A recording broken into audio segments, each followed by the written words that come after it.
Olá, sejam bem-vindos à nossa quinta e última aula do nosso estudo de Cristologia. E não é que a gente chegou ao fim do nosso estudo? As últimas quintas-feiras, as últimas 5 quintas-feiras, a gente se encontrou aqui às 11h30 do Brasil. Vocês são incríveis por estarem comigo num horário tão ruim para o Brasil, mas é o único que eu conseguia fazer, né? Então eu fico muito feliz que vocês se dispuseram a estar aqui comigo. A última aula é sempre esse mix de alegria e de tristeza, né? Eu confesso que tem sido difícil de certa forma, porque, como eu já falei para vocês, é muito difícil ensinar sobre a pessoa de Cristo, mas ao mesmo tempo tem sido muito prazeroso para mim ensinar sobre a pessoa de Cristo. Então, por isso que eu digo que a última aula é um misto de alegria e de tristeza. Deixa eu só aumentar a luz aqui do celular. Pronto. Tava muito escuro e eu não estava conseguindo ver se estava bom ou não. Tá bom.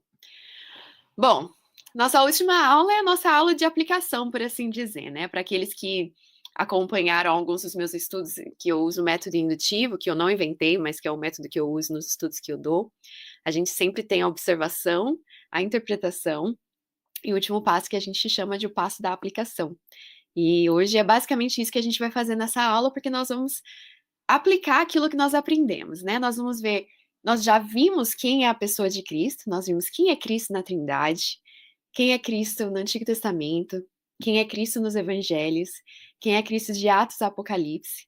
E hoje a gente vai ver quem nós somos em Cristo, quem eu sou em Cristo, qual é a minha identidade em Cristo, como é que se aplica a mim pessoalmente tudo isso que eu vi sobre a pessoa de Cristo, né? Porque a teologia ela não pode ser algo só teorético. Existe a palavra? Teórico. O inglês e o português. Teórico. Não pode ser algo só teórico. Ela tem que se aplicar à nossa vida. Ela tem que transformar quem nós somos.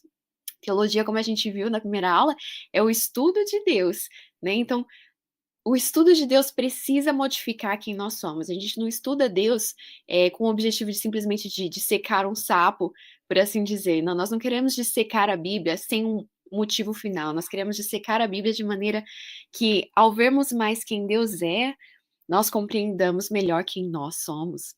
E assim nós possamos cumprir aquilo para qual nós fomos feitos, que é a glória de Deus, né? Então a gente vai aprender hoje quem nós somos em Cristo, tá bom? Então, para quem está no Instagram, é a primeira vez participando das nossas aulas de Cristologia, seja bem-vindo. Eu olho para baixo aqui, porque eu estou olhando para a tela do YouTube, tá bom? Bom, como sempre, vou começar falando sobre as fontes que eu usei para essa aula. Eu usei a palestra da autora Colleen Searcy no Proclaim Truth, que é uma conferência para líderes cristãs, que foi desse ano de 2021. Ela falou sobre isso, quem eu sou em Cristo. Todas essas fontes eu vou colocar na descrição do YouTube, do vídeo do YouTube, depois que a aula estiver pronta, tá bom? Eu também usei os vídeos do Bible Project, que é um projeto bem bacana do YouTube, um canal no YouTube. E eles são em inglês, mas eles têm legendas em português.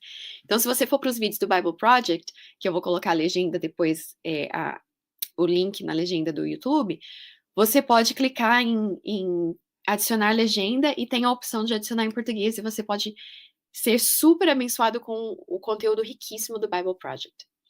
E para além disso, eu também usei o livro Union with Christ, do autor Rankin Wilbourn. Eu não cheguei a ler o livro como um todo, mas eu usei o capítulo dele sobre identidade, que foi muito bom, e me parece que o livro é bem prático, então se você tem a capacidade de ler em inglês, é um livro que foi muito bem recomendado, tá bom? Por várias pessoas que eu conheço e por vários teólogos famosos, então é uma dica aí para quem, mais um livro, né? Que eu já tinha indicado vários outros livros sobre Cristologia. Esse é mais um livro para você, se você quiser adicionar aí na sua bibliografia. Union with Christ, do Rankin Wilbourn. Bom, hoje a gente vai tentar responder as perguntas: quem eu sou em Cristo e o que eu sou chamada a fazer à luz de quem eu sou em Cristo. Quem eu sou em Cristo e o que eu sou chamada a fazer à luz de quem eu sou em Cristo. Bom, a primeira coisa que a gente precisa compreender sobre quem nós somos em Cristo é a questão teológica que os teólogos chamam de imago Dei, ou imago Dei, que é um termo em latim, né? Tenho quase certeza que é latim, que significa a imagem de Deus, né? É latim, sim, porque é muito parecido com o português. Imago Dei, a imagem de Deus. É isso que nós somos na criação, né? Esse é um termo que expressa quem nós somos na criação. Então, não necessariamente não quem nós somos na questão de salvação, não quem nós somos em Cristo, depois de nós já termos crido no sacrifício, na vida, na ressurreição, a ascensão dele, mas quem nós somos por sermos simplesmente humanos. Deus nos criou imago Dei. Então, desde Gênesis, desde quando nós vemos Deus formar o homem do pó da terra e formar a mulher da costela do homem, nós vemos que Deus diz o seguinte: ele diz, façamo-nos a nossa imagem e semelhança. E aí diz, e os fez a imagem de Deus, homem e mulher os criou. Os criou a imagem de Deus, homem e mulher os criou. Então, a imagem de Deus é o que significa imago Dei. Homem e mulher são ambos imago Dei. O homem não é mais imago Dei do que a mulher, por ter sido criado primeiro em questão de ordem, né? E ele não tem mais importância do que a mulher por ter sido criado primeiro em questão de ordem, tá bom? Então, ambos, homem e mulher, são imago Dei. A Bíblia é muito clara. Homem e mulher os criou à imagem de Deus.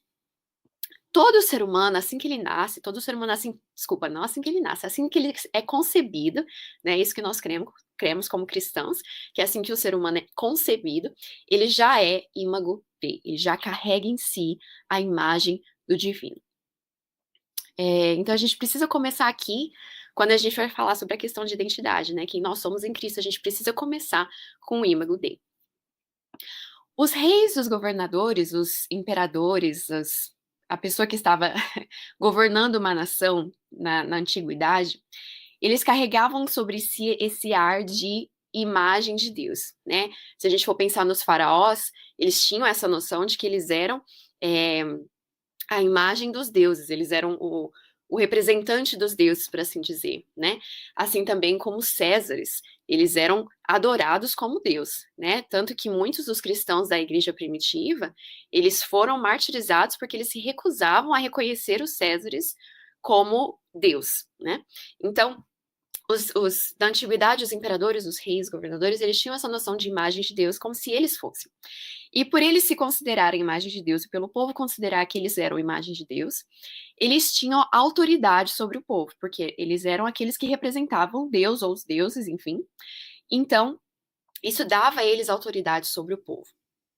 Mas o povo de Israel, quando a gente vê a história do povo de Israel, o povo que Deus escolheu para si desde Abraão, o povo de Israel, lembra das nossas aulas, elas se combinam, né? A aula do Antigo Testamento, a gente viu que tinha a semente prometida, né? Desde a queda, Deus prometeu a semente, ele prometeu que daria o Messias, ele prometeu que daria o seu ungido, ele prometeu que daria aquele que resgataria o seu povo para si, e isso viria do povo prometido, né? Da semente ali já de Eva, e aí passando por Abraão, enfim, Isaac, Jacó, Moisés e toda a linhagem que chega em Cristo. Então, desde o povo de Israel, era proibido, através da lei que Deus deu a eles, que eles criassem imagens de Deus. Né? A gente vê lá na lei que eles não poderiam criar imagens de Deus, imagem de escultura, ou enfim. Não era permitido a eles criarem uma imagem de Deus. E aí, a gente precisa ter essa noção de que isso era muito contrário ao costume da época, como eu disse, todo o povo tinha um governante que era considerado a imagem de Deus, mas o próprio Deus diz a Israel: não, vocês não vão criar imagens de Deus, vocês não vão criar esculturas que representem a minha imagem, ou vocês não vão ter um líder que é a imagem de Deus. Por quê? O pessoal do Bible Project, eles explicam isso muito bem.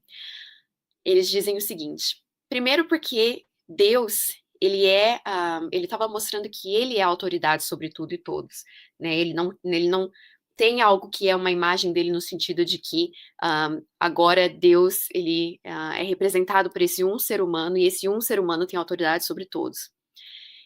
Mas também o Bible Project vai dizer uma frase que eu achei lindíssima. Eles disseram o seguinte: as pessoas não devem fazer imagens de Deus porque Deus já fez imagens de si mesmo. As pessoas não devem fazer imagens de Deus, porque Deus já fez imagens de si mesmo. Todo ser humano é imago Dei. Isso é uma doutrina básica da fé cristã. Todo ser humano é imago Dei, tá? E é por isso que nós temos essa noção, como cristãos, de respeito à vida, de respeito sempre à vida. A gente tem uma nova, não sei se é nova, mas eu conhecia essa noção recentemente, que é a noção de pró-vida, from the womb to the tomb, né? No inglês, womb, que é ventre, e tomb, que é tumba, que é o túmulo, né? Então, dizer que nós somos, como cristãos, nós somos pró-vida do ventre ao túmulo, né? Eu não me lembro exatamente, não vou saber dizer quem foi que criou essa denominação, essa frase, vou ficar devendo isso, se eu descobrir eu coloco na descrição do vídeo no YouTube, mas eu acho incrível, né? Pro-life, from womb to tomb. Por quê? Porque nós cremos que todo ser humano é uma Dei e que nós temos que preservar a vida, porque toda a vida é a imagem de Deus. Então, quando Deus cria os homens e as mulheres, quando ele cria o homem e a mulher, Adão e Eva, à sua imagem, ele dá aquilo que os teólogos chamam de mandato cultural. Mandato cultural a gente encontra em Gênesis 1, 28. Esse é um termo teológico, mandato cultural. Você vai encontrar em alguns escritos teológicos, que é simplesmente Gênesis 1, 28, que diz o seguinte: Deus os abençoou, ao homem e à mulher. Deus os abençoou e lhes disse: Sejam férteis e multipliquem-se. Encham e subjuguem a terra. Dominem sobre os peixes do mar, sobre as aves do céu e sobre todos os animais que se movem pela terra. O que Deus está fazendo aqui naquilo que nós chamamos de mandato cultural? Ele está dando a todo ser humano, o poder de dominação da terra e de reinado sobre ela. Então, ele dá à humanidade a autoridade como imago Dei. Então, nós todos representamos Deus, nós todos somos imago Dei, e por isso nós temos esse mandato cultural de pegar a terra em toda a sua potencialização e de cultivá-la de maneira que ela atinja aquilo que ela foi criada para atingir. Então a gente faz isso. Bom, Adão e Eva foram chamados a fazer isso antes da queda, através do quê? Jardinagem. Né? Eles foram chamados a cuidar do jardim, eles foram chamados a cuidar da vida que Deus tinha colocado no jardim, de maneira a usar todo o potencial que Deus criou nas coisas boas que ele criou, que ele colocou na criação. Mas aí a gente vê na queda que os seres humanos pegaram essa autoridade que foi dada. O mandato cultural ele foi colocado antes da queda, né? O homem e a mulher receberam juntos esse mandato de cultivar e dominar a terra antes da queda. Mas aí com a queda o que acontece? O homem e a mulher dizem: não, nós não queremos a autoridade de Deus sobre nós queremos ser nossa própria autoridade, nós não queremos ser imago Dei, nós queremos ser imago nós mesmos, a nossa própria imagem. E nós vamos fazer aquilo que nós vemos como bom e não aquilo que Deus diz ser bom. E aí nós vemos eles reaching out, né? Querendo tocar e pegando o fruto do bem e do mal e pecando, indo contra a boa vontade de Deus e a autoridade de Deus. Então Deus tinha criado o imago Dei, o homem, para cultivar a terra e ser autoridade sobre ela, e garantir que o mundo fosse cultivado e transformado de maneira positiva, usando todo o seu potencial para o bem dos outros e não para o nosso mesmo. Mas, a gente sabe, como eu falei, na queda nós vemos que os humanos escolheram não dominar a terra de acordo com aquilo que Deus dizia ser bom, mas de acordo com aquilo que eles mesmos diziam ser bom, e aí nós pecamos. E é aqui que a gente volta, tecnicamente, ao nosso estudo de Cristologia, porque a gente está falando sobre Cristo, né? A gente está, desde essas últimas quintas-feiras, falando sobre a pessoa de Cristo, e hoje eu comecei a falar sobre Imago Dei, e cadê Cristo nisso? É exatamente aqui que Cristo se encontra, né? Aqui que a gente volta à cristologia. Por quê? Os seres humanos, eles, apesar de serem imago Dei, eles quebraram esse lado positivo de serem autoridade sobre a terra. Eles decidiram que fariam conforme eles quisessem, que eles eram maiores e melhores do que aquilo que Deus disse que eles eram. E aí nós vemos Cristo entrar. Por quê? Cristo é a resposta disso. Né? A humanidade que se quebrou, que quebrou o mandato cultural, que fez o mandato cultural de acordo com aquilo que eles achavam ser melhor, vem Cristo encarnado e ele mostra o que significa reinar e dominar de acordo com a vontade divina e não a nossa própria vontade. Lembra que nós fomos chamados, antes da queda, a reinar e dominar sobre o mundo. mas nós decidimos reinar e dominar da nossa própria forma. É por isso que não só nós criamos coisas boas, como a tecnologia, como todas as coisas magníficas, as artes, a medicina, todas as coisas positivas que os seres humanos são capazes de criar, porque eles são Imago Dei, mas nós também criamos todas as coisas negativas, as guerras, as armas, os venenos, todas as coisas ruins que são criadas também. E aí vem Cristo encarnado e ele nos mostra o que significa reinar e dominar, não de acordo com a visão humana e pecadora, mas de acordo com a visão divina do que significa reinar e dominar. Ele não reina com uma dominação autoritária negativa, ele reina com gentileza, ele reina com humildade, ele reina com amor. Jesus nos mostra que o foco do reino e da autoridade deve ser sempre o outro e não nós mesmos. O bem deve ser sempre dos outros e não o nosso próprio. Então Jesus ele nos mostra uma nova forma de ser humano. Lembra que na nossa primeira aula sobre nossa aula sobre a Trindade, nós falamos sobre a dupla natureza de Cristo, né? Que ele é tanto humano quanto divino. Ele era tanto humano quanto divino na pessoa de Jesus Cristo. E Jane Wilkin, né, a autora norte-americana, ela diz que Jesus ele não era simplesmente humano, ele era a humanidade aperfeiçoada. Ele não é só humano, ele é perfeitamente humano. Ele é aquilo que todos os humanos deveriam ser. Ele é aquilo que nós fomos chamados a ser, mas nós falhamos desde o Éden. Então Jesus Cristo ele vem e nos mostra o que significa ser imago dele, ele nos mostra o que significa ser de fato aqueles que reinam e dominam sobre a terra como nós deveríamos ter feito desde Adão e Eva. Então, o poder e a vida de Cristo, de Jesus Cristo, o homem perfeito, é agora oferecido a nós. Nós que estamos em Cristo agora, apesar de sermos humanos caídos, nós podemos resgatar essa noção de Imago Dei, nós podemos resgatar o mandato cultural na grande comissão, né? Os teólogos fazem esse paralelo do mandato cultural de Gênesis 1:28 com a grande comissão ali de Mateus, e essa ideia de que nós somos chamados não só para dominar e reinar, no sentido cultural, no sentido de criar nações e culturas que glorifiquem a Deus, mas agora nós somos chamados a ir e fazer discípulos, tanto homens como mulheres. Vejam que o mandato cultural e a grande comissão são para ambos os gêneros, da mesma forma. Então, em Cristo, apesar de nós termos caído ali na queda do Jardim do Éden, agora nós podemos ter essa oportunidade de sermos restaurados em nossa humanidade. Nós não seremos perfeitos, nós só seremos perfeitos quando nós estivermos com Ele na glória, quando a Nova Jerusalém vier, mas nós temos a oportunidade de, ainda aqui nessa terra, viver uma vida diferente, de sermos diferentes do que a imagem de Deus caída do Éden. Nós temos agora Cristo em nós, a esperança da glória. Nós temos agora o Espírito Santo que veio no Pentecoste sobre a igreja para nos fazer diferentes, para nos fazer humanos não perfeitos, mas que estão buscando a perfeição. Humanos ainda não perfeitos, mas buscando a perfeição. É aquilo que os teólogos chamam do já, mas ainda não. Nós já somos salvos, nós já somos resgatados, nós já estamos em Cristo, mas nós ainda não somos perfeitos, nós ainda não estamos totalmente glorificados.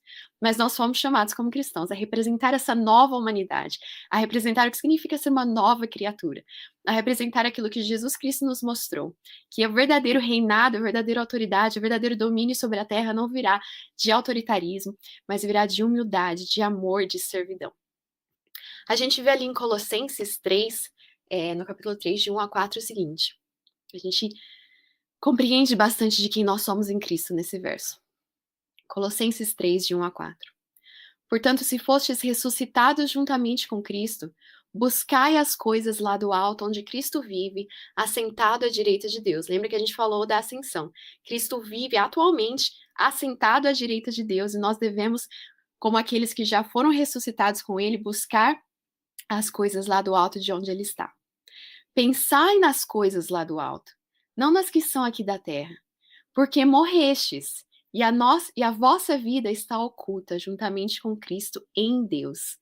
Quando Cristo, que é a nossa vida, se manifestar, então vós também sereis manifestados com Ele em glória. Olha quanta coisa tem nesses versículos, né? Eu acho que é bacana quando a gente começa a estudar e a gente começa a ver como os versículos se esclarecem, né? Se vocês acompanharam comigo todas as nossas aulas de cristologia, vai ficando mais claras as diferenciações que a gente consegue fazer entre a Trindade, né? A gente não confunde mais tanto a pessoa do Pai com a pessoa do Filho. A gente ora em nome do Filho, mas para o Pai. A gente sabe que quem está sentado à direita do Pai é o Filho. A gente sabe que quem mora em nós é o Espírito, não o Filho. Então a gente começa a separar um pouco as coisas conforme a gente vai estudando um pouco mais de Trindade e Cristologia. E aqui nesse verso de Colossenses 3, desses versos, né, de 1 a 4, a gente vê justamente isso, né? Nós fomos ressuscitados junto com o Filho, e o Filho está assentado à direita do Pai. E nós, como pessoas que agora representam esse reino aqui na Terra, nós precisamos manter a nossa mente como aqueles que sabem que a nossa vida está lá com o Filho. Então nós mantemos a nossa mente no alto. Nós não somos mais pessoas dessa terra.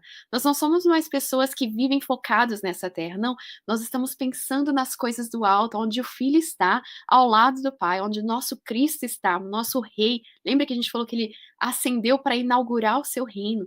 Então agora nós vivemos como pessoas que têm essa noção, e é isso que Paulo está dizendo aqui na carta aos Colossenses. Pensai nas coisas lá do alto, onde está Cristo, e não nas daqui da terra. Por quê? Porque a gente morreu, ó, lembra que a gente viveu tudo que Jesus viveu, né? A gente morreu, ele diz ali, porque morrestes.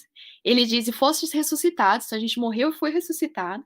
E aí ele diz, e a vossa vida se manifestará com ele em glória, ou seja, a nossa ascensão. Então o processo de Cristo nasceu, viveu, morreu, ressuscitou e ascendeu. Espero que a essa altura vocês já saibam falar isso comigo. Nasceu, viveu, morreu, ressuscitou e ascendeu. É o mesmo processo pelo qual nós passamos em Cristo, né? Nós nascemos e vivemos, e aí nós nascemos e vivemos, e aí nós morremos para nós mesmos, nós ressuscitamos em nova vida, é isso que o batismo representa, né? Nós morremos para nós mesmos, nós ressuscitamos em nova vida, e nós seremos, nós ascenderemos à glória e nós estaremos glorificados com Ele. Então, esses versos de 1 a 4 de Colossenses 3, eles resumem a nossa nova identidade, eles resumem quem nós somos em Cristo, em todos esses passos do processo. A nossa identidade está completamente nele. A gente vê porque morrestes, fostes ressuscitados e a vossa vida está oculta em Cristo. O velho eu, a velha Francine, já morreu. Amém. Glória a Deus, eu escrevi isso, mas agora que eu falei deu até um, um arrepio. A velha Francine, o velho eu, já morreu. Mas não só isso, uma nova Francine, uma nova criatura foi ressuscitada com Cristo. Eu nasci de novo, né? Jesus disse: importa nascer de novo. Eu nasci de novo e eu fui ressuscitada com Cristo e agora eu tenho uma nova vida que está oculta nele, né? Então a minha identidade está completamente em Cristo. Essa ideia de ter uma identidade completamente em Cristo, ela é muito contrária à nossa cultura. Ela é muito contracultural. Porque se a gente for pensar numa cultura nossa atual, a gente vai ver que é uma cultura que é totalmente focada na identidade, na busca pela identidade. Quem eu sou? Para que eu vivo? Para que eu fui criada? Para que eu tô nessa terra? Qual que é o meu objetivo? Pensa, mesmo em questão de entretenimento, né? Se você for pensar, eu peguei esse exemplo do livro Union with Christ, mas ele fala da Elsa do Frozen, né? A Elsa, ela tem essa noção de que primeiro ela quer esconder quem ela é, porque ela tem medo que as pessoas não aceitem quem ela é. E aí a música do Let It Go é ela dizendo I am free, let it go, né? Livre estou, livre estou. Então, essa ideia de que ela quer se liberta, ela quer ser quem ela é, e as pessoas têm que aceitar quem ela é.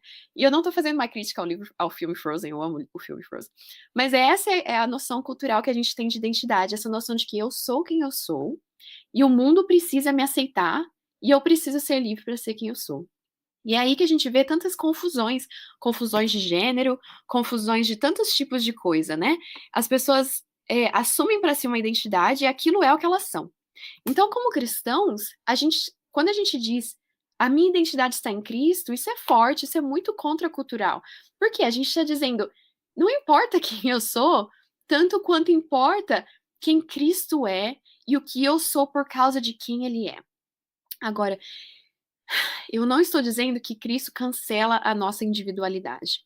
Eu, Francine, sou completamente diferente de você que está assistindo, completamente diferente de qualquer outra pessoa do mundo, porque Deus é um Deus absolutamente criativo e Ele criou pessoas tão diferentes. Isso é lindo, que ninguém é igual. para mim, a questão de genética, a questão científica do DNA ser completamente diferente entre duas pessoas, mesmo pessoas gêmeas, que o DNA delas não são idênticos, isso me mostra que Deus é um Deus de criatividade, que nos faz pessoas individuais e diferentes. Entretanto, em Cristo, na questão de salvação, na questão da nossa identidade, na nossa identidade de essência, nós somos em Cristo. É isso que nós somos. Nós não temos essa de, eu sou quem eu sou e o mundo tem que me aceitar. Não. Eu sou quem eu sou, mas eu sou pecadora e eu preciso me transformar à imagem de Cristo todo dia, porque ser Francine não é suficiente. Ser Francine não é bom o suficiente. Ser Francine não é amável o suficiente. Ser como Cristo é aquilo que realmente importa. Então, é um equilíbrio, né? A gente não pode dizer que todo mundo agora é igual, porque nós estamos em Cristo, então ninguém pode ser diferente um do outro. Vocês sabem que me acompanham, quem acompanha meu ministério há algum tempo sabe que eu sou bem contrária a essa ideia, especialmente no que diz respeito à feminilidade, né? De querer dizer que todas as mulheres têm que ser igual, viver exatamente a mesma vida, ser chamadas exatamente as mesmas coisas. Eu não creio nisso. Mas eu creio ao mesmo tempo que nós em Cristo somos os mesmos, que nós todos temos a nossa identidade de cristãos em Cristo. Então é um equilíbrio que a gente precisa encontrar. Então, em Cristo, há liberdade, porque nele nós somos suficientes aos olhos do Pai. Né? Agora que nossa identidade está em Cristo, nós somos suficientes aos olhos do Pai. Por quê? Porque o Pai olha para nós e ele não vê a minha sujeira mais. Ele não vê mais a sujeira da Francine, ele vê o sangue do filho. E aí ele pode dizer para mim o que ele diz ao filho: você me é aceitável. E essa aceitação está garantida por toda a eternidade, né? Nós, como reformados, nós cremos na perseverança dos santos, né? Que nossa salvação não se perde, que o Pai olha para mim e ele para sempre vai ver o sangue do filho. Ele não olha mais para mim e vê a minha sujeira. E glória a ele por isso. Então, em Cristo há essa liberdade, né? Nós não perdemos quando nós temos nossa identidade em Cristo, nós ganhamos verdadeira liberdade. Agora nós somos parte da família de Deus. Nós somos adotados, realmente adotados. Para aqueles que têm experiência com adoção, é a coisa mais linda do mundo. Receber uma criança que não nasceu do seu ventre, a sua família, e amá-la como se ela tivesse nascido do seu ventre, é a coisa mais linda do mundo, e é isso exatamente que Deus faz, né? Ele nos transforma em filhos reais, em filhos da família dele, não filhos que ele aceita, não filhos que ele suporta, filhos que ele ama tanto quanto ele ama o filho. Isso está em João 17, para mim, a minha passagem preferida da Bíblia como um todo é a oração sacerdotal de Cristo, quando ele diz que o Pai ama a nós como ele ama ele, que o Pai ama a nós como ele ama o Filho. Imagina esse amor eterno, esse amor da Trindade que não teve começo e não terá fim, um amor que sempre existiu, é o amor que o Pai sente por nós por causa do Filho. Isso é incrível. Nós somos adotados na família de Deus. O apóstolo Paulo diz na carta de Gálatas: e porque vocês são filhos, Deus enviou o Espírito de seu Filho ao coração de vocês, e o Espírito em vocês clama: Abba, Pai. Abba, Pai, é uma expressão de profunda intimidade com o Pai. Abba, Pai. Assim, olha esse verso. Assim você não é mais escravo, mas filho. E por ser filho, Deus também o tornou herdeiro. Nós fomos de escravos a herdeiros. Olha que incrível, gente. Não tem um escritor no mundo que escreva uma história melhor que essa. De escravos a filhos. Glória a Deus. Esse é um ótimo versículo para ser decorado, inclusive. Para quem quiser decorar um versículo, eu recomendo esse de Gálatas. Bom, mas então quem nós somos por causa de Cristo? Repete comigo. Eu sou amado. Isso está em 1 João 4,10. Eu sou livre. Isso está em Gálatas 5,1. Eu sou filho de Deus. Isso está em João 1,12. E eu sou uma nova criatura. Isso está em 2 Coríntios 5,17. Repete comigo aí no teu coração. Não é daquela coisa brega de igreja, sabe? Vira pro teu irmão e fala assim: irmão, você é amado. Vamos lá, repete comigo. E realmente crê nessas palavras. Eu sou amado, eu sou livre, eu sou filho de Deus e eu sou nova criatura. Você precisa crer nessas coisas porque essas coisas estão na Bíblia. Essas coisas estão na Bíblia, tá bom? Bom, duas coisas que é importante a gente pensar também. Vou preciso falar mais rápido porque eu já estou na metade da aula aqui. O livro Union with Christ, ele diz que reconhecer quem nós somos em Cristo produz duas coisas. Primeiro, é assustador e segundo, é confortador. Por que é assustador? Pra gente, o autor de Union with Christ diz o seguinte, eu traduzi tradução livre minha aqui. Para abraçarmos a alegria de que Cristo é nossa vida, conforme diz em Colossenses, nós devemos enfrentar primeiro a terrível vulnerabilidade da nossa verdadeira condição. Sem Ele, nada podemos fazer. Jesus não será um acessório da sua identidade. Jesus deve se tornar o centro, o que significa que tudo que estava no centro deve ser deslocado. Você deve ser deslocado, e isso é assustador. Eu vou repetir essa parte. Jesus não será um acessório da sua identidade. Ninguém pode dizer, eu sou cristão, eu amo Jesus Cristo, mas eu amo Jesus Cristo assim, quando me convém, né? Quando não quer mudar as coisas que eu sou, quando não quer mudar muito a forma como eu vivo. Eu amo Jesus Cristo, mas isso aqui que a Bíblia diz que eu não posso fazer, eu vou continuar fazendo porque Jesus é amor. Não. A gente viu nessas nossas últimas aulas quem Jesus Cristo é. Não é só o Jesus, Jesus meu amigo, Jesus e taco, Jesus e café, Jesus no meu boné, Jesus na minha tatuagem, nada contra. Mas ele é o Senhor Jesus Cristo. Ele é a segunda pessoa da Trindade. Ele é o Filho de Deus. Ou ele é tudo ou ele é nada. Ou ele é tudo para você, ou ele é nada para você. Ele não pode ser um acessório da sua identidade.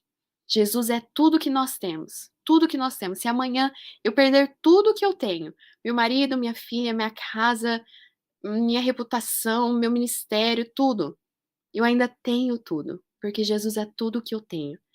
Eu lembro de ter lido histórias de cristãos que foram torturados, colocados numa sala escura, sem luz, sem basicamente nada, por meses, por dias, não sei quanto tempo.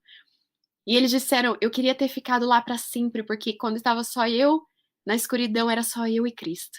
E a intimidade que eu senti com ele ali, eu nunca mais vou sentir de novo. E isso é incrível. Quando nos tiram tudo, a gente percebe que Jesus era tudo que nós tínhamos. E isso é incrível. Então é isso que o autor de Union with Christ está dizendo aqui. Jesus não será um acessório da sua identidade. E é por isso que a gente precisa ver a gente precisa contar o preço, a gente precisa fazer a conta do alto preço que é unir-se a Cristo, né? O próprio Jesus Cristo disse em Lucas 14 que primeiro a gente precisa se assentar e calcular o preço.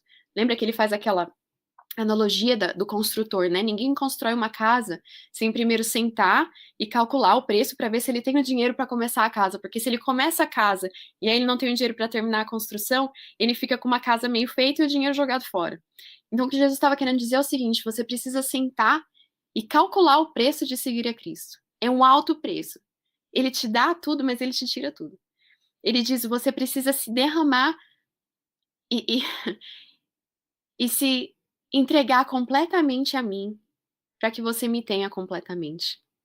Então é por isso que o autor de Union with Christ diz que, em primeiro lugar, é assustador se entregar a Cristo, é assustador se unir a Cristo.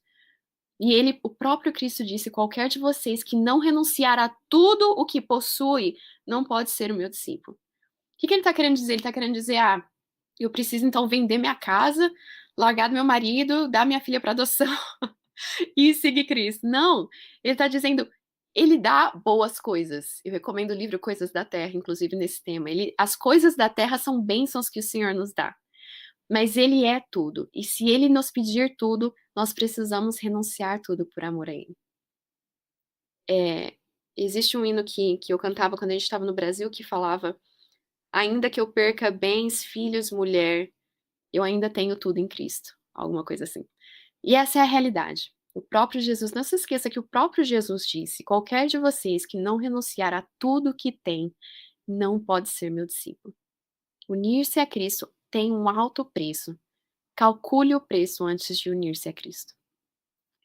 Agora, em segundo lugar, união com Cristo é confortador. O autor de Union with Christ, ele diz: você é mais de você mesmo. Eu traduzi isso aqui errado porque não está fazendo sentido. Que você não ser mais de você mesma significa também que você nunca mais estará só você mesmo. Não faz tanto sentido em português, em inglês fica mais bonito. Mas a ideia é: you're not your own means you will never be on your own. O fato de você não ser mais de você mesmo significa que você nunca mais estará só. É basicamente assim, que funciona.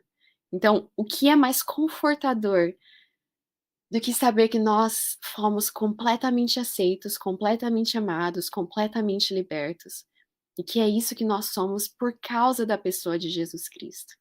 Que o Messias prometido em Adão e Eva é o Messias que nos recebe de braços abertos, é o Messias que morreu, e não só morreu por nós e se separou completamente do Pai, não só tomou o cálice da ira que era nosso, não só tomou nosso lugar no banco do réu quando nós éramos o culpado e ele era o inocente, mas é o mesmo Cristo que ressuscitou, ascendeu e reina ainda hoje.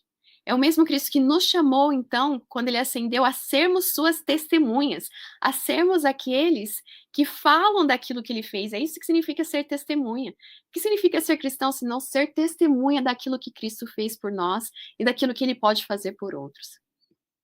Então, não só é assustador unir-se com Cristo, mas é confortador, é a melhor coisa que pode acontecer na sua vida. Bom, nós somos identificados com Cristo. O que isso significa, ser identificado com Cristo? Identified with Christ. Faz mais sentido em inglês do que em português, mas é a questão da identidade. A nossa identidade está mesclada com a identidade de Cristo. Nós estamos identificados com Cristo. Isso significa que nós podemos viver como ele viveu enquanto nós recebemos daquilo que ele já viveu. Nós somos identificados com Cristo em sua vida, identificados com Cristo na sua morte, identificados com Cristo na sua ressurreição e ascensão. A gente vai falar sobre cada um deles agora, no tempo que nos resta. Primeiro, nós somos identificados com Cristo na sua vida. Nós somos identificados primeiro com Cristo em seu batismo. Lembra que Jesus ele foi batizado antes do seu ministério começar, antes do seu ministério terreno, né? A gente sabe que Jesus, a pessoa de Jesus, Jesus de Nazaré, ele viveu 30 anos numa vida ordinária e comum, como nós já falamos na nossa aula de quem é Cristo nos Evangelhos. E aí ele começa o seu ministério terreno. E aí o que acontece? Ele é batizado antes de começar o seu ministério terreno. E no batismo dele, o céu se abre e uma voz diz do céu: "Esse é o meu filho amado em quem eu tenho prazer."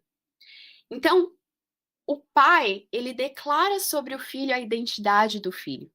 Ele declara sobre o filho: "Esse é meu filho amado", antes do ministério de Jesus começar. Por que isso é tão significativo? Porque o ministério de Jesus, ele começa de um lugar de saber a sua identidade. Jesus começa seu ministério de um lugar de identidade declarada. O pai declarou ao filho, antes do ministério do filho começar, ele declara: "Esse é meu filho amado em quem eu tenho prazer." E é esse lugar do qual nós precisamos fazer o nosso ministério. Essa é uma lição que quando eu ouvi a mensagem da Colleen Searcy, quando ela disse isso, isso me tocou de forma tão profunda. Que o meu ministério, o ministério que eu tenho aqui com vocês, o ministério que eu tenho na igreja local, o meu ministério como mãe, o que é ministério? É serviço. Qualquer ministério, qualquer serviço que Deus te dá, ele precisa acontecer de um lugar de identidade declarada. Nós somos filhos amados de Deus, em quem Ele tem prazer. E é desse lugar de identidade declarada, firmes e sabendo quem nós somos, que nós podemos servir, que nós podemos ter o nosso ministério.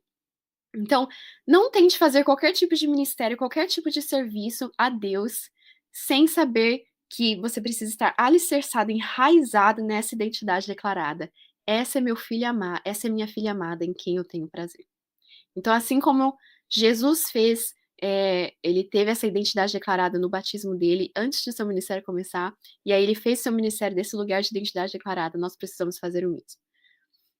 Nós somos identificados com Cristo também na sua vida ainda, né? Esse é subtítulo da parte identificados na vida. Primeiro no batismo e segundo no ordinário. Jesus Cristo, a gente viu isso na nossa aula do Evangelho, ele viveu sua vida de forma completamente ordinária, de forma completamente comum, por muitos anos, e ele foi absolutamente obediente nisso, e nós precisamos também nos identificar com ele nisso, na obediência no ordinário. Nós fomos identificadas com Cristo nessa constante conversa que ele tinha com o Pai em oração e jejum. Era assim que ele podia ser obediente absolutamente em tudo que ele fazia, era por causa desse lugar de constante comunhão, constante intimidade com o Pai. Ele vivia em oração e em jejum. E Jesus vivia empoderado pelo Espírito. Tudo que ele fazia vinha do Espírito. Tudo que ele fazia vinha porque ele estava empoderado pelo Espírito. E nós nos identificamos com ele nisso. Nós também somos empoderados pelo Espírito. Nós nos identificamos na vida de Cristo, na sua vitória sobre a tentação. Jesus foi tentado, Satanás atacou o quê? Satanás atacou a identidade de Cristo. Ele disse: se você é de fato filho de Deus, faça isso, joga aqui do negócio aqui que os seus anjos vêm te salvar. E como é que Jesus respondeu ao ataque à identidade dele? Ele disse as Escrituras. Ele citou as Escrituras em voz alta. Ele não precisava se preocupar, porque ele tinha a identidade declarada dele. Ele estava enraizado em quem ele sabia que ele era. Filho de Deus, amado, em quem o Pai tem prazer. Ele não precisava ser balançado pelos ataques do inimigo à sua identidade, porque ele estava firmado, enraizado em quem ele era. E nós precisamos fazer o mesmo. Nós precisamos ter essa raiz profunda em saber quem nós somos em Cristo, por causa de Cristo, filhas amadas em quem o Pai tem prazer. O inimigo pode tentar nos balançar e atacar a nossa identidade, mas ele não pode conseguir, porque é isso que nós somos em Cristo. É isso que Cristo ganhou para nós na vitória da cruz. Bom, então nós nos identificamos com Cristo na sua vida, nós nos identificamos com Cristo na sua morte. De que maneira? Nós nos identificamos com o seu sofrimento. Cristo sofreu. A Bíblia diz que ele sofreu de diversas maneiras. Ele sabe o que é ser abandonado, ele sabe o que é estar sozinho, ele sabe o que é ser traído, ele sabe o que é sofrer vexame, humilhação, maledicência, ele sabe o que é sofrer tortura física. Ele sabe todas essas coisas porque ele sofreu tudo isso na carne humana dele, realmente na carne dele. Então nós nos identificamos com Cristo no seu sofrimento. Mas o mesmo Espírito que o empoderou durante o sofrimento é o mesmo Espírito que nos empodera durante o nosso sofrimento. Então nós podemos também nos identificar com a sua perseverança no sofrimento. Assim como ele foi perseverante no seu sofrimento, nós também podemos ser. Nós nos identificamos com ele na morte para nós mesmos. Nós morremos para o reino das trevas e vivemos, ressuscitamos para o reino da luz. Nós podemos, assim como ele, morrer para o reino das trevas e ressuscitar para o reino de luz. E o terceiro ponto, nós nos identificamos com Cristo na sua ressurreição e ascensão. Eu falei na nossa aula, não lembro qual foi, aquele verso que diz que se Cristo não ressuscitou, se não há promessa da ressurreição, nós somos aqueles que devem ser os mais pitied. Qual que é a palavra em português que eu quero? Aqueles que de quem o mundo deveria ter dó, né? Se nós estamos sofrendo aqui como cristãos, se nós estamos sendo martirizados, perseguidos, e não existe promessa da ressurreição, coitados de nós. Mas aí Paulo diz: não, mas nós temos certeza da nossa promessa de ressurreição. Nós viveremos com Cristo para sempre em corpos glorificados. Lembra que quando ele ascendeu para se sentar à direita do Pai e inaugurar o seu reino, de maneira que prometia para nós que nós também seremos ressurretos e glorificados, que nós também seremos glorificados. Então nós temos essa esperança, nós nos identificamos com Cristo na esperança da ressurreição e da glorificação do nosso corpo. Bom, agora vamos ao final, a conclusão, a aplicação. Nós sabendo quem nós somos em Cristo, como nós já vimos, nós entendendo a nossa identidade em Cristo, o que é que nós devemos fazer então? Primeiro a gente deve demonstrar quem Cristo é e imitá-lo todos os dias da nossa vida. Nos seus dias ordinários e comuns, imite a Cristo. Nos seus dias de sofrimento, imite a Cristo. Nos seus dias que são como um sonho de tão incríveis, imite a Cristo. Imite a Cristo em todos os seus dias e faça como ele fez. Empodere-se pelo Espírito, confie no Pai, obedeça ao Pai, esteja em intimidade com o Pai. Identifique-se com Cristo, tanto nos dias bons quanto nos dias ruins. Viva como alguém que foi enviado. Cristo nos enviou. Essa que é a beleza da grande comissão. Nós somos pessoas enviadas, nós somos testemunhas. Nós temos que viver como quem foi enviado. Nós precisamos ensinar como ele ensinou, com paciência, com cuidado, com um espírito de humildade, explicando as coisas de maneira que a audiência entenda. Se você tem esse dom do ensino, ensine como ele ensinou, com humildade, com carinho, com cuidado pelas almas e não com o desejo de estar certo. Veja as pessoas como Cristo viu. Cristo não só via as pessoas, ele enxergava as pessoas. Ele não tinha pressa em seus relacionamentos, em suas interações. Ele não tinha segundas intenções. Pelo contrário, ele mostrava mishpat, que é a palavra em hebraico, para a justiça, que é quando você leva alguém da culpa, da vergonha, para uma posição de respeito. Jesus mostrava mishpat para todas as pessoas, especialmente nos relacionamentos deles com as mulheres. Eu acho lindo ver como ele mostrava mishpat para mulheres numa cultura que não mostrava nem um pouco de justiça a elas. E Jesus Cristo, em suas interações com as mulheres especialmente, eu tenho, óbvio, um coração pelas mulheres, ele mostrava tanto cuidado, tanta intencionalidade, tanto desejo de tirá-las da culpa e da vergonha e elevá-las a um lugar de honra. Comece seus dias perguntando ao Pai quem Ele quer que você enxergue hoje, quem Ele quer que você tenha essas interações cuidadosas, não apressadas e intencionais. Algo que a Colleen disse na sua palestra que ficou comigo no meu coração é que nós devemos copiar a Cristo quando nós ajudamos a derrubar barreiras que não pertencem no reino dele. Eu creio que eu tenho muito um chamado a fazer isso pelas mulheres, de derrubar barreiras que os homens e as leis dos homens colocam sobre as mulheres no reino de Deus. Mas a gente precisa também derrubar barreiras sociais, derrubar barreiras de status financeiro, derrubar barreiras de gênero, enfim. Não para tirar, obviamente, aquilo que Deus estabeleceu, especialmente na questão do gênero, mas para derrubar barreiras que são colocadas por humanos, barreiras que não cabem no reino de Deus, para tirar pesos que Cristo morreu para remover. E lembre-se que há tempo para tudo. Houve um tempo certo para Jesus nascer, houve um tempo certo para ele morrer, um tempo certo para ele ressurgir, e há um tempo certo de Deus na tua vida também. Não queira apressar as coisas, tenha paciência. Jesus viveu 30 anos como carpinteiro antes de começar seu ministério. Não tenha pressa, tenha calma, fique com o Pai, em tranquilidade com o Pai no lugar secreto por quanto tempo você puder. E acima de tudo, viva como alguém que conhece o Cristo das Escrituras. E foi isso que eu quis trazer nessas lives, nessas aulas sobre cristologia. Nós precisamos ser um povo que se diz cristão porque realmente conhece o Cristo a quem nós servimos, o Cristo com o qual nós nos identificamos, porque isso muda tudo. Conhecer a Cristo muda tudo. Vamos orar. Pai, que privilégio é falar e entender mais sobre quem nós somos. Deus, nós não somos nada. Nós não somos dignos de nada, Senhor. Nós escolhemos no Éden nos separarmos de Ti, mas o Senhor sempre nos quis perto. O Teu plano sempre foi nos ter perto, Pai.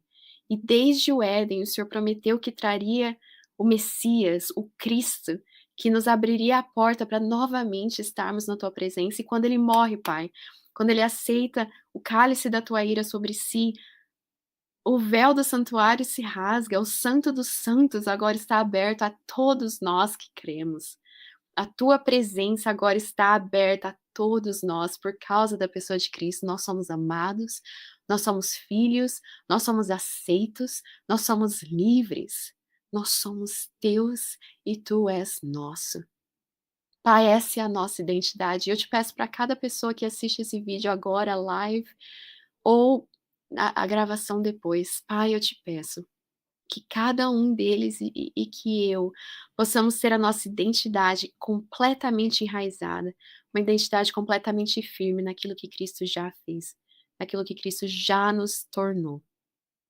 Que nós possamos viver todos os nossos dias não como escravos, mas como filhos de Deus. E que isso nos empodere pelo Espírito a viver proclamando as boas novas de que Jesus Cristo é Rei ainda hoje e Senhor de todas as coisas. É no nome de poderoso dele que eu oro. Amém. Amém. Bom, sorteio rapidinho, tenho 10 minutos aqui. Sorteio do Instagram vai para. Lembrando que eu tô sorteando o estudo do Graça. Camila. Camila Aguiar. Camila Aguiar. Camila Aguiar C. underline, me manda mensagem depois. E aqui no YouTube, Cibele Campos. Cibele Campos. Espera, acho que eu coloquei a pessoa errada aqui. Aqui. Essa aqui. Essa. Cibele Campos. Cibele, manda um e-mail para mim no bracinflor@gmail.com. Então, Camila e Cibele ganharam.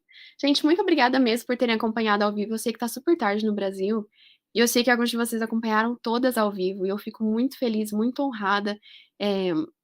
Eu tenho um sentimento de muita honra, de privilégio de ser alguém que pode abençoar vocês com o conhecimento que o Senhor tem me dado, mas pela graça. Eu sei que alguns de vocês sabem, a maioria dos meus livros, a maioria daquilo que eu tenho, das conferências, tudo isso, são coisas doadas, são coisas de pessoas que acreditam no chamado de Deus para mim, de ensino. Então, o que eu ensino para vocês, eu só tô passando aquilo que eu aprendi. E eu queria muito terminar encorajando vocês dessa forma. Nós não fomos chamados para sermos lagos. Nós não fomos chamados para receber o conhecimento e deixar o conhecimento parado. Nós somos chamados para ser rios. Quando nós recebemos o conhecimento, a gente precisa passar. Não é só para quem tem dom de ensino. Todos nós temos um chamado a passar aquilo que nós aprendemos de Deus. Então, eu sou um rio que recebeu de muitos e muitos e muitos rios muito mais sábios do que eu. E agora eu quero passar para vocês. Eu espero que vocês passem aquilo que vocês estão aprendendo aqui para outras pessoas, porque é para isso que serve esse conhecimento, né? Para a gente continuar ensinando da pessoa de Cristo às outras pessoas. Tá bom, gente? Foi um prazer mesmo, prazer enorme para mim ensinar vocês. E até a próxima. Eu não sei quando que é a próxima, porque agora eu preciso terminar meu livro. Meu marido já me falou que eu não posso fazer outro estudo até eu terminar meu livro e ele está correto. Mas orem por mim, então, para que eu termine esse livro para honra e glória de Deus, tá bom? Um beijo para vocês. Uma boa noite, vão descansar, vão dormir, vão meditar e ruminar aquilo que o Senhor ensinou pra gente hoje. E até a próxima aula ou oportunidade que eu tenha de conversar com vocês, tá bom? Um beijo.